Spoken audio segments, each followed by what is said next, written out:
Hello friends, Mac world में आपका स्वागत है। आज के वीडियो में हम देखेंगे कि ये जो हैंड राइटिंग है इसमें यूज़ होने वाले लेटर्स को हम लोग कैसे ड्रॉ कर सकते हैं। ये हैंड राइटिंग में सबसे इम्पोर्टेंट स्मॉल लेटर्स है, क्योंकि ये हैंड राइटिंग का एक्चुअल इफेक्ट स्मॉल लेटर्स की वजह से आता है।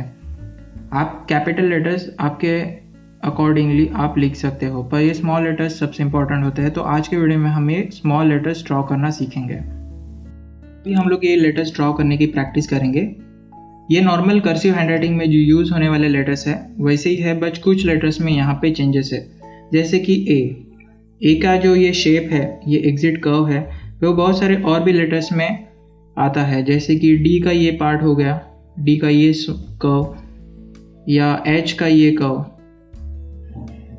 आई और के का ये एंड कर्व, एल का ये कर्व। जैसे जो भी लेटर्स है, जैसे M, N, T, R, P, U, X, ये जो लेटर्स है उसमें से बस आपको क्या करना है कि जो एग्जिट कर्व है उसे थोड़ा सा ज़्यादा कर्व करना है। जैसे थोड़ा अंदर की तरफ लेके जाके उसको ज़्यादा कर्व करना है। तो ऐसे ही ये लेटर्स बनते हैं।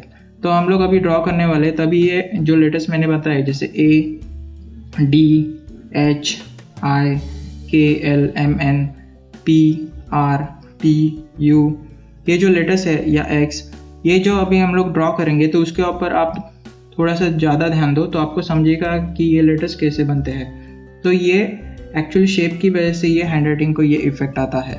तो हम लोग आगे चलते हैं और ये लेटर ड्रॉ करने की प्रैक्टिस करते हैं।